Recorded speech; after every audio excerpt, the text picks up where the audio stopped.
Let's see.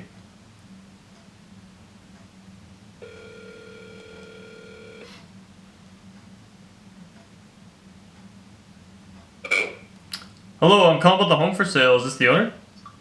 That's right. Yeah, that's right. Oh, good. So my name's Miguel. I'm with Keller Williams Realty in London. I just want to give you a quick call because my brokerage works with a lot of buyers and sellers in the London area, and I was just wondering, is there anything I can do to help you? Yeah. So so I put that on private sale. Yeah. Had a couple of buyers, but no firm offer yet. Right. So I just put it on private sale because I'm in the middle of getting a real estate license too. Right. But if your brokerage has any buyers, then, Right. I'm happy to cooperate with you as a buying agent or. Right. So you're looking to cooperate with the agents that do have buyers, is that correct? That's right. Right. So are you offering a commission to the agents that do bring in buyers? Yeah, for sure. Yeah, like we can talk about that. For sure. So good. So yeah, again, my name's Miguel. Your name's what is your name? Harpreet. Okay. So Harpreet, yeah, when you sell the property, where are you looking to move to? It's a rental property, Michael. It's rented out. It's in St. Thomas. Oh yeah. Okay, nice. Okay, cool. So it's an end-unit townhouse, with a basement. Yeah. Yeah, I see that. Yeah, it's a nice place for sure. So it's rented out right now. So yeah, we don't live there. So Okay. It's rented out. Okay, got you. And now, yeah, I found this on Kijiji. Are you using anything else to market the property, or is it just Kijiji? No, just Kijiji. We're not in a hurry to sell it, but if there's a buyer, a serious buyer, then we can consider it. Right, for sure. Okay. Now, Harpreet, let me just ask you something here. How long would you be looking to at least consider the option of listing the property with an agent like myself? I think maybe not listed because I'll be getting my real estate license in a couple of months. So I would if once I get it, I would consider Right. You're doing the courses. You're doing the Humber courses and stuff, right? That's right. I'm almost done. I just need to do simulation, the last simulation, and then that should be it. Oh, you're on your last simulation. Good for you, man. Good for you. Yeah. So I think it'll take another maybe couple of months. So I think I won't. We don't have any plans right now to list it with some other consider myself, but Right. then we can cooperate. Okay. Right. So, now let me ask you something here. If we could work together to get your home sold for top dollar amount, if not more than what you're already expecting, and would you consider maybe interviewing with us now? Yeah. So for that, I guess we'll have to list it and then. Yeah, because now, yeah, and if there's a more effective way to market your property, like a better strategy, and we could, like I said, because if the property is well marketed, that's where we can get you that top dollar amount, right, for your property. Right. So that's probably something you want to know about, correct? That's right. Yeah. Right. No, we can. Yeah, I'm not too sure, but yeah, I can definitely think about that. That's that's a. Right. That's an option. All right. So you're open to having a conversation with me about like how we can help you, is that right? Yeah, that's right. Yeah. Good. So yeah, now Harpreet, my brokerage works with a number of buyers, right? But I also can't guarantee you that those buyers are going to be the ones that'll pay you that top dollar amount for your property. May I explain? Yeah. Right. So Harpreet, I'm going to give you two options here, right? There's going to be an option A, and then there's going to be an option B. All right. And through those two options, Harpreet, I want you to tell me which one you think will ultimately give you the most amount of money in your pocket at the end of the day. All right. So, Harpreet, option A is going to be me and maybe the other agents that have already contacted you, bringing in maybe one buyer at a time, versus option B, every agent on the market today who sees your property, bringing in their qualified buyers to come view your property with a proper marketing strategy. Which one do you think would be the most effective way to get the most exposure for your property? I think it's of course the second one, right? Yeah. Get more exposure, right? So yeah. Right.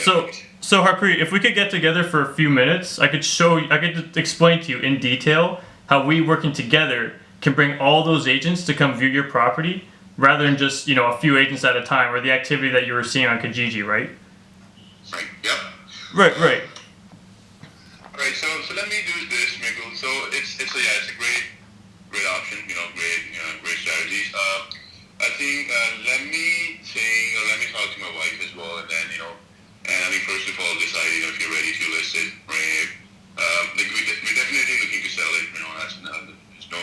There's no doubt about that. So let me talk to her after work, after 5. She's at work right now. Right. Sure. And then maybe we can talk later today, and then go from there. Right, for sure. Okay, man. So, Harpreet, man, then this is what I'm gonna do for you. All right. So, what I'll do is I'll go ahead, shoot you an email with some, it's basically like a pre-listing packet is what I'll send you, and then in the meantime, like you said, you still have to talk to your wife, right? That's right. Okay. So for now, like I said, just talk to her. You said around 5 o'clock she gets off, correct? That's right. Yeah, she's done at 5, around 5. Right. Okay. So Harpreet, you know where to call me back, right? And then, what do you think would be better, like the weekends or weekdays, just so I can kind of plan ahead? I think weekends. Yeah, weekdays are usually pretty busy. Yeah, I think weekends will be better. Yeah, we're all pretty busy on the weekdays, right? So the weekends for sure, man. So I'll just let you know ahead of time now. Like I'm gonna be busy about 2 to 4 on the Saturday, like in the morning, and then 2 to 4. But anytime after that, Saturday and Sunday would be my more available options. So, but yeah, like I said, just get back to me at 5 p.m. or whenever it is, preferably 5, right? And talk to your wife and see what she says, because she's the other decision maker with the sale, correct? Right. Yeah. So we want to make sure we're all involved and well informed. So, yeah, for sure, Harpreet, man. Just like I said, just shoot me a call again at 5. I'll be around, and yeah, we can go from there. All right. Yeah, that's right. Yeah, no, thanks for all the information, Miguel. Yeah, so we'll talk to her and then get back to you. All right. Yeah. All right, man. I look forward to talking to you again. Yeah. Thanks, Miguel. Thanks for all the information. All right. Yeah. Take it easy, man. Bye. Bye. All right, guys. That, as you just seen, that was my first ever cold call.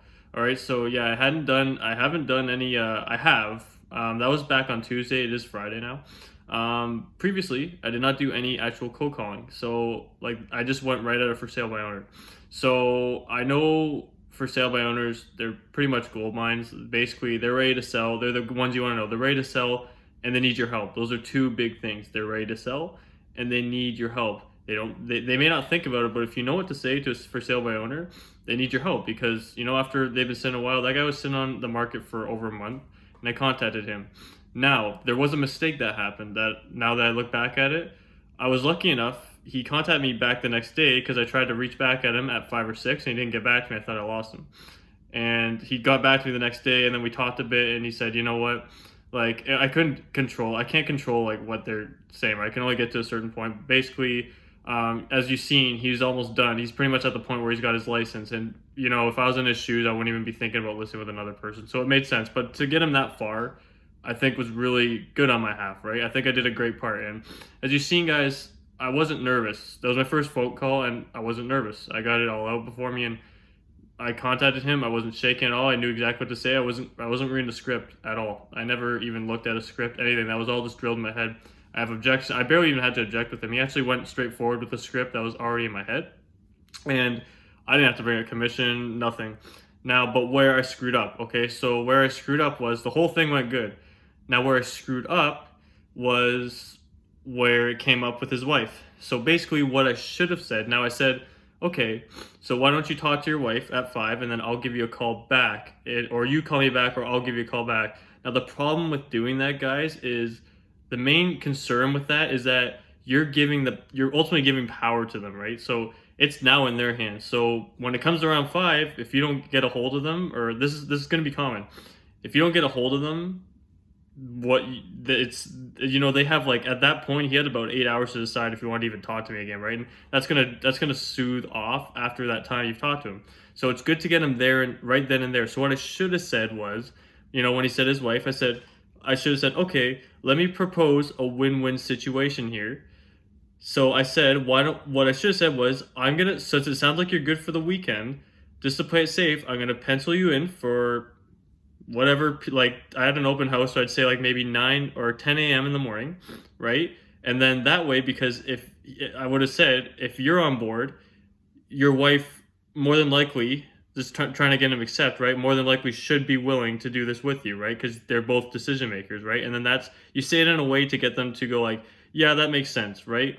And that's something I should have said to him, and that is where I screwed up. But again, I didn't put it hard on myself because I think I did a really good job at that being my first ever full cold call, right? And I felt pretty good, right? So honestly, I've been trying to look at more, but there hasn't really been any that have came up. There's not too many going up unless there's like a place maybe I can find where these guys are, because I feel like I could really do pretty good in the end of for sale by owners, right? So, yeah, that was, like I said, that's all I have to touch base on really. And anyways, I'm gonna be doing like an weekly, a first week recap after the weekend. This week went pretty good. I mean, like it's a lot of there's a lot of stuff going on for sure, but I mean that's for a whole nother story, right? I mean, I'm starting out, right. There's a lot of stuff that gets thrown at you, and it just really helps me to make, it helps me to think that, practicing these scripts a lot beforehand, like objections and stuff, really comes in handy because it's very overwhelming at first, just trying to learn the technology side of things, follow up, staying organized. It's a lot, right? So, yeah, I hope you guys like that. And like I said, that was my first ever cold call, and I may have, I feel like I sounded pretty good, right? So, yeah. Anyways, guys, I'll be back to you again at some point later on this weekend, if not earlier in the week. All right, take care. Bye.